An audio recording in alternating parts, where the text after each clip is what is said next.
In physics, a rocket burns 80% of its fuel just to lift off the ground. Investing is identical. The first $10,000 is your liftoff phase.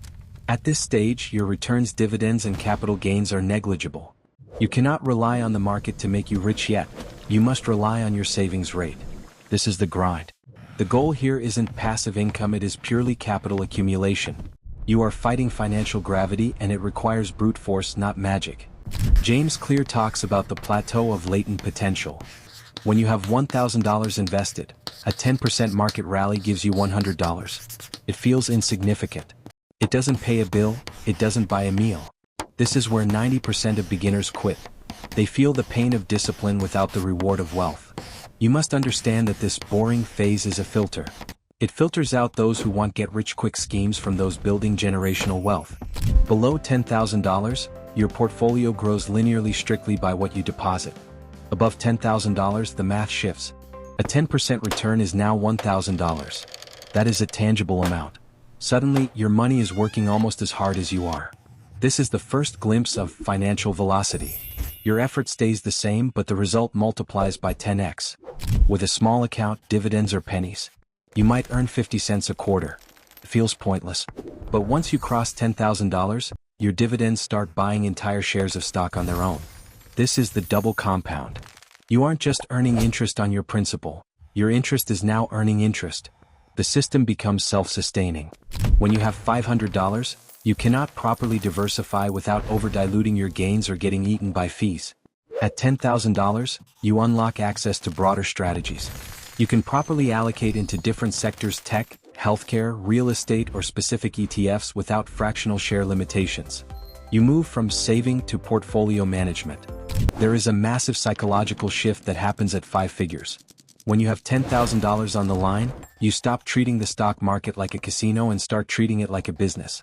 You pay more attention to expense ratios, market trends, and economic cycles. You become an investor, not just a saver. The biggest asset you have is not the $10,000, it is the time that $10,000 stays in the market. Charlie Munger famously said, "The first $100,000 is a bitch, but you gotta do it." Why? Because once you have the initial capital base, time does the heavy lifting. The gap between $0 and $10,000 takes years. The gap between $10,000 and $20,000 happens significantly faster because the base is larger. To reach $10,000, you cannot rely on willpower. Willpower fatigues. You need automation. The content emphasizes that consistency beats intensity. Setting up an automatic transfer of $100 or $500 triggers a forced scarcity in your personal budget, making you live on less while your wealth grows in the background, invisible to you. Investing is a lonely sport. When you are in the early, slow stages, you need validation. This is why joining a community like the Griffin Wise investing community mentioned is strategic. It's not just about chatting.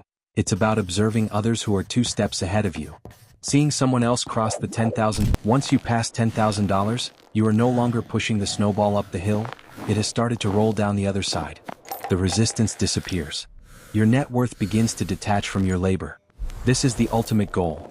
Reaching a point where your money earns more while you sleep than you can save while you are awake. Math is the language of wealth. The rule of 72 states that if you divide 72 by your annual return rate, e.g. 10%, you get the number of years it takes to double your money. At $1,000, waiting 7.2 years to get to $2,000 feels excruciating. But at $10,000, doubling to $20,000 in the same time frame changes your life trajectory.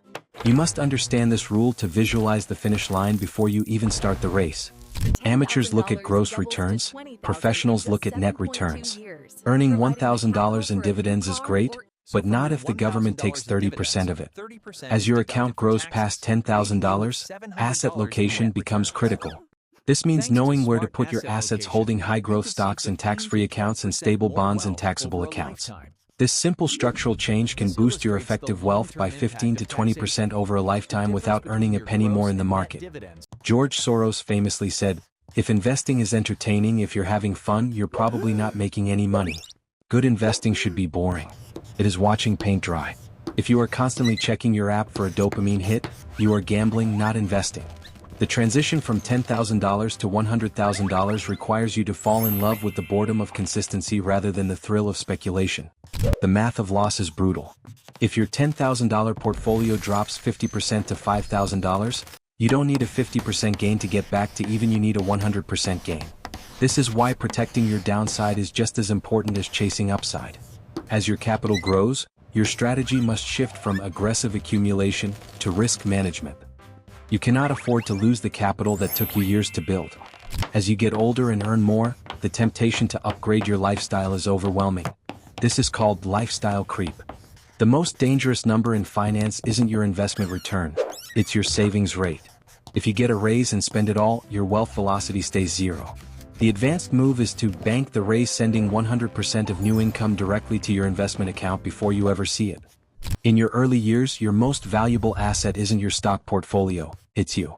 This concept is known as human capital, and it represents your ability to earn income over time through your skills, knowledge, experience, and work ethic.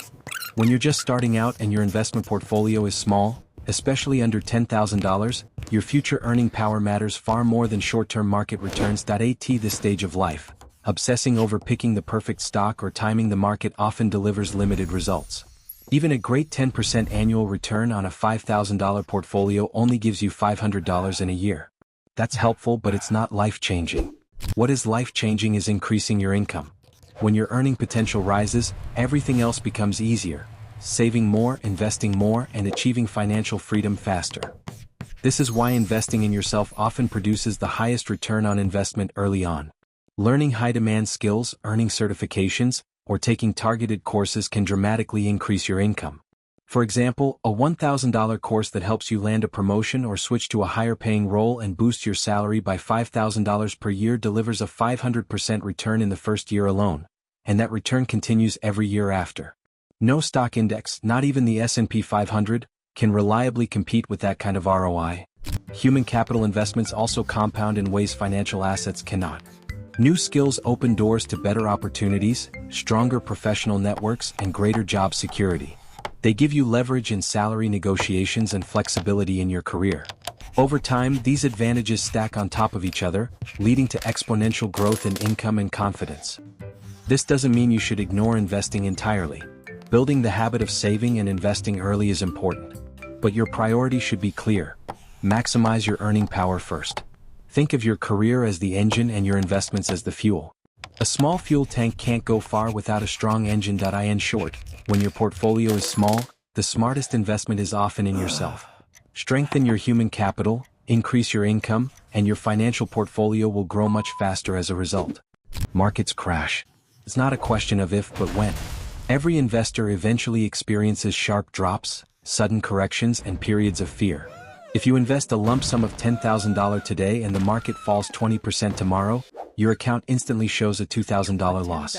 Even if you believe in the long term, that kind of drop can trigger panic, self-doubt, and emotional decisions, especially for newer investors. This is where dollar cost averaging, DCA, becomes powerful. DCA isn't just a funding strategy, it's emotional insurance. By investing smaller amounts consistently weekly or monthly, you reduce the psychological pressure of market timing. You're no longer trying to predict the perfect entry point or worrying about short-term volatility. When markets fall, DCA automatically works in your favor. Your fixed investment buys more shares at lower prices. When markets rise, you buy fewer shares. Over time, this smooths out your average cost and naturally follows the golden rule of investing. Buy low and buy high less without needing to forecast the future. Most importantly, DCA helps you stay invested. It removes fear from the process, builds discipline, and keeps emotions from sabotaging long-term wealth. In investing, consistency often beats confidence, and DCA makes consistency simple.